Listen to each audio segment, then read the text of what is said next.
the world I see around me, cognitive dissonance. Well, cognitive dissonance is born out of fear, really, because of the fact that ultimately it's born out of the fact that people have been born into this state where they're cut off from their inner divine, they're creative, their divine feminine, that creative part of their minds, or they don't have the spiritual side of the divine feminine within them. You know, where that creativity, that intuition, that power you have on a metaphysical soul level to make a change and to do whatever you want to do. Because you're not powerless. The reason why people seem powerless is because of the fact that people give away their powers to other people.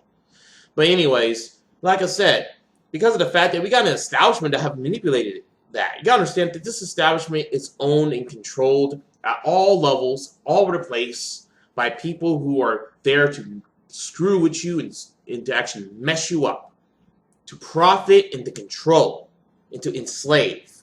That's the objective. That's the goals, despite what they seem to be doing for the public. All that stuff they're doing externally.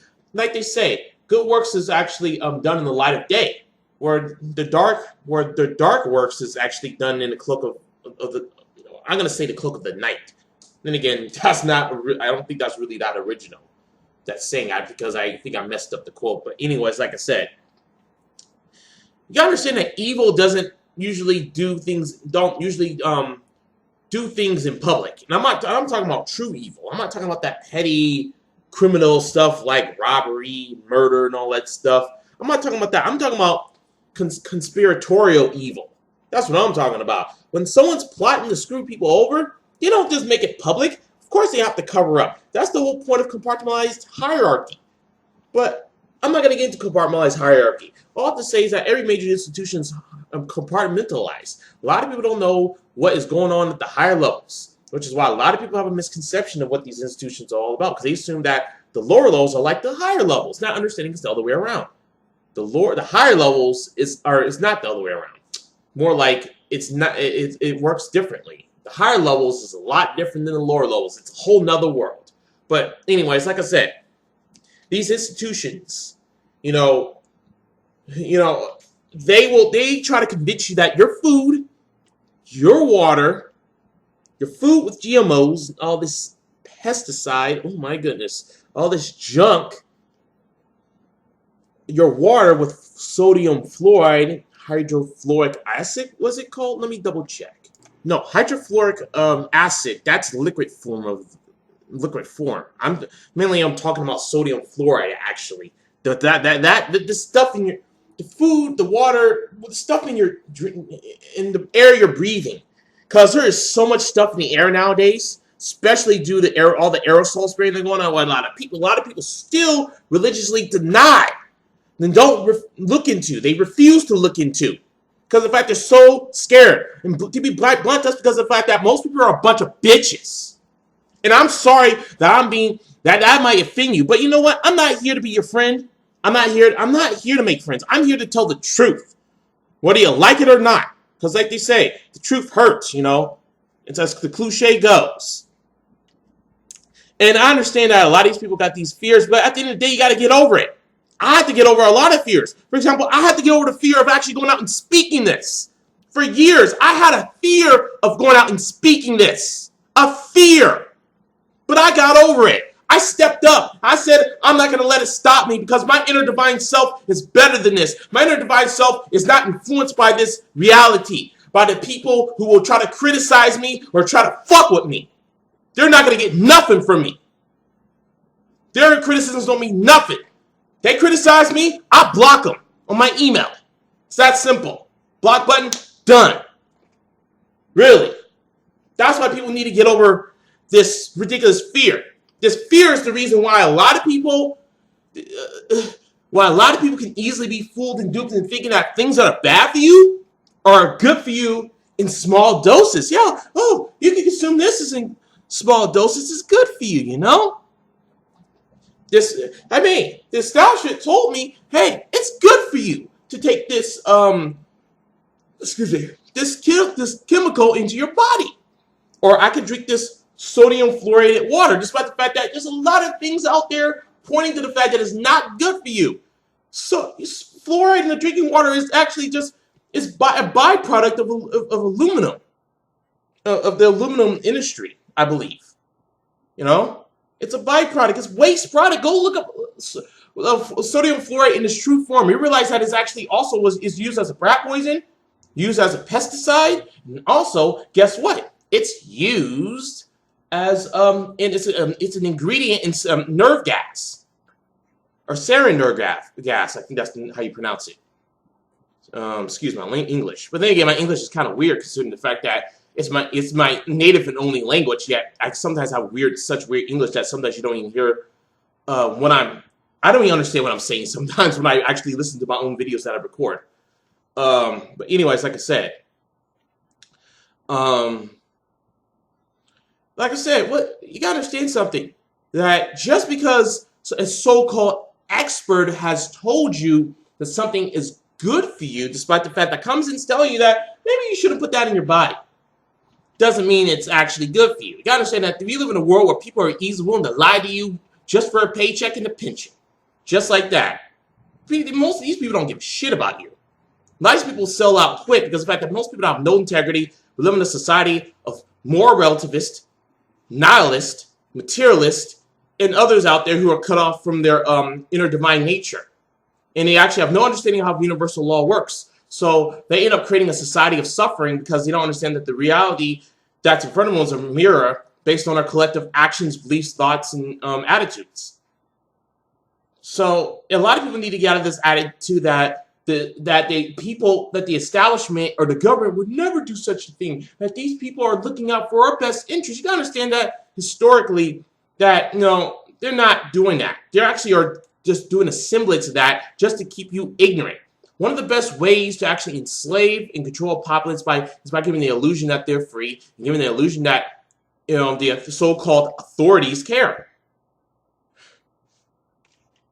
And you got to understand something, that a lot of the stuff, the food, all the stuff that's in the food, the water, the air we breathe, oh my goodness, a lot of this stuff, it accumulates in the body over time. Yeah, in the small doses, in the short term, the average person may not be affected in the short term, but in the long term, it becomes a problem if it's accumulating in the body. That's why most people over time get sick or get these diseases or whatever, or get these weird problems with their body that that conventional medicine cannot diagnose alone. Which is why many of the solutions is a detox, because all this stuff that you're putting in your body that the establishment tell you, hey, it's good for you, because you don't care about. Okay, if you want an introduction to how bad it is, go find a book called "Trust Us, We're Experts," which is an idea of this whole how the establishment, which is owned and controlled by big money, big corporations, and all this stuff. And it's more than that. The control goes higher than that. Because at the highest level, dark occultists run this world. And it's not a conspiracy theory. If you actually look into it yourself, you gotta, especially if you're symbol literate, if you understand symbolism and allegory, because the fact that occultic symbolism is all over the place. If you actually know where to look, especially on these buildings of these corporations and their logos, it's occult symbolism. I'm not the most symbol limited person in the world, but I actually can recognize some of the symbolism. This country is built on the backs of people who actually operate in secret, behind the scenes, people who have hidden or occult knowledge, because the word occult simply means just hidden. The occult in itself is neither good or evil, it's just knowledge. You can use that knowledge either to enslave, or you can use that knowledge to raise people's consciousness, for example. But a lot of people, that's something else a lot of people don't understand, because that's something else they have to look into as well. So that's more homework for them. But what I'm trying to say is that all these dark forces out there, all this is about is enslaving people. Because there's a lot of people with psychopathic tendencies out there. And this is something a lot of people don't understand, or people can't fathom, because psychopaths are very good at actually hiding their psychopathy. Very good at it.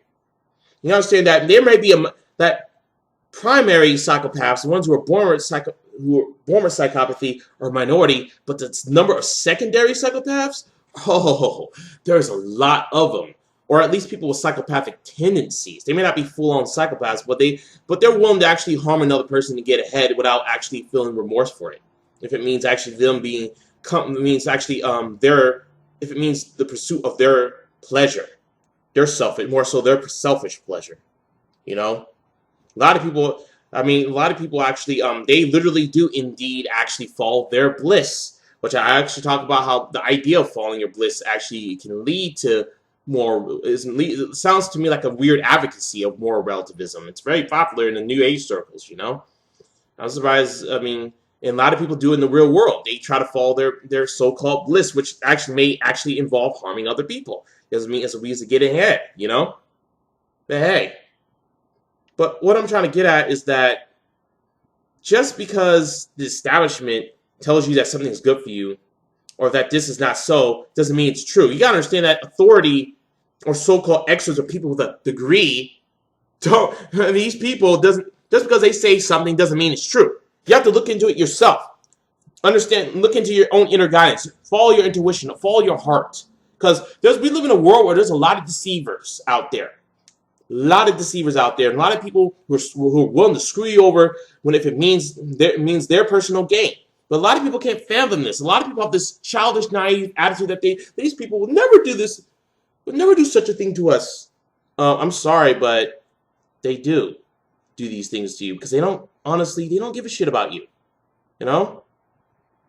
I mean, that's what people have to understand. And that's all I have to say. And I have actually, by the way, another thing to say, actually. I have more to say. I mean, common sense. If things in your food and drink, like, for example, like MSG and all this stuff, I'm going to be honest with you, my diet ain't perfect, but I do avoid a lot of stuff.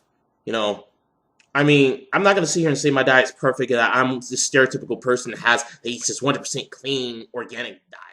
I am, and yeah, you got to understand something. I am working towards that, by the way, because my body has been changing, and I've come to realize that I do have to make changes with that. But right now, I don't want to go into further details about it. But all I do know is that a lot of the foods out there are not good for you, you know, especially for me, because my body has different needs than others. But what I'm trying to, I'm sorry, I'm going off topic a little bit, but what I'm trying to say is that there's a lot of things in your food, like MSG and all this junk. I mean, we can go on all these preservatives and all this stuff. That's not good for you. Hell, even in other countries, in other countries, people have enough sense to realize that this stuff is not cool. We're not going to actually import foods that have that junk in it.